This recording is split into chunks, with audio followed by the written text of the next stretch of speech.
दोस्तों, मैंने अपनी पिछली वीडियो में बताया था असम राइफल में हुई बदलाव। जय हिंद, मैं नारायण सिंह बिष्ट, असम राइफल पूर्व सैनिक।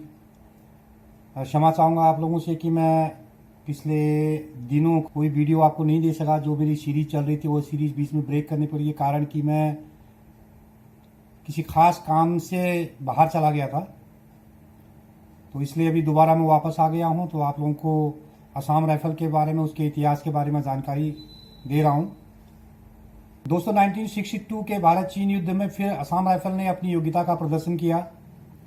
उसके प्रदर्शन के अनुरूप भारत सरकार ने फिर असम राइफल का विस्तार किया। 1965 और 1966 में 2 यूनिट को रेस किया गया। उसके बाद दोस्तों, कहानी ने यहां पर एक फिर खतरनाक मोड़ लिया। 1 अगस्त 1965 को नेफा, या यूं कहिए कि नॉर्थ ईस्ट फ्रंटियर एजेंसी, उस समय इसको कहा जाता था, नेफा का प्रशासन विदेश मंत्रालय से गृह मंत्रालय को स्थानांतरित कर दिया गया। यहीं से असम राइफल के 2 रास्ते शुरू हो गए। यहीं से असम राइफल का दुर्भाग्य और दुर्दशा भी शुरू हो गई कि ऑपरेशनल कमांड सेना के हाथों में और एडमिनिस्ट्रेशन कमांड गृह मंत्रालय का होना, यही असम राइफल का बहुत बड़ा दुर्भाग्य था। दोस्तों, यही एक समय था जब देश के शीर्ष पदों में बैठे लोगों ने असम राइफल के बारे में सोचना था और असम राइफल को पूर्णतः किसी एक मंत्रालय के अधीन कर देना चाहिए था। लेकिन देश की ऊंची कुर्सियों में विराजमान बुद्धिमान लोगों ने और असम राइफल को दोहरे नियंत्रण में छोड़ दिया और अपना उल्लू सीधा करते रहे। दोस्तों, 1966 में मिजोरम में उग्रवाद शुरू हुआ तो सरकार ने 20 और 21 असम राइफल का गठन कर दिया और असम राइफल की सभी यूनिटों को नए हथियार देकर संचार व्यवस्था से जोड़ दिया। असम राइफल के सिपाही भी देश की हमने शान बढ़ाई के गीत गाते रहे और देश सेवा करते रहे। तो दोस्तों, इसके बाद 1979 में भारतीय सेना की कैडर अधिकारियों की समीक्षा की गई। तब असम राइफल के महानिरीक्षक का पद बढ़ाकर लेफ्टिनेंट जनरल कर दिया गया और पद को महानिरीक्षक से महानिदेशक कर दिया गया।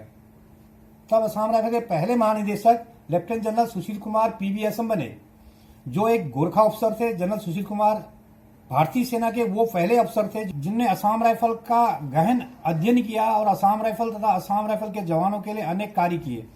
उन्होंने 1835 से चले आ रहे अनेक नियमों में बदलाव किया और अनेक बार असम राइफल की भलाई के लिए दिल्ली तक का सफर तय किया।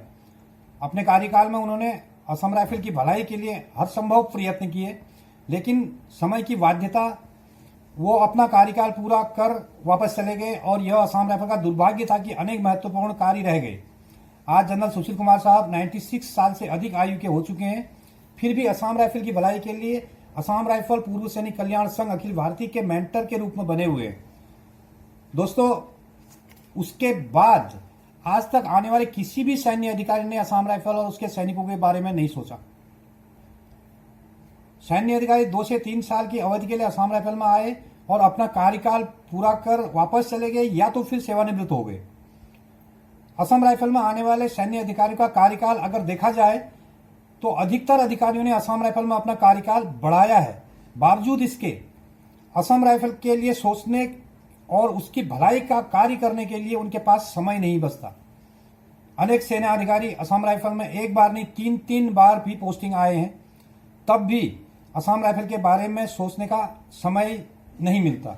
असम राइफल के शीर्ष पदों पर आने वाले सैन्य अधिकारी एडमिनिस्ट्रेशन के लिए आते हैं। उन्हें लड़ाई तथा ट्रेनिंग की प्लानिंग नहीं करनी होती है, फिर भी उनको असम राइफल की दुर्दशा दिखती नहीं है। इसका एक ही कारण है कि असम राइफल उनकी अपनी फोर्स नहीं है। वे आर्मी के विभिन्न रेजिमेंटों से ताल्लुक रखते हैं और अपना ड्यूरेशन पूरा करके चले जाते हैं। वे फिर असम राइफल में आने का प्रयास तो जरूर करेंगे, लेकिन कभी भी असम राइफल की परेशानी या सैनिकों के हक हुकूक के बारे में प्रयास नहीं करेंगे। यही एक कारण है कि असम राइफल का कर्मी आज उपहास का पात्र बना हुआ है। आज के लिए इतना ही, बाकी की कहानी अपने अगले एपिसोड में बताऊंगा। जय हिंद, जय अरेवा, धन्यवाद।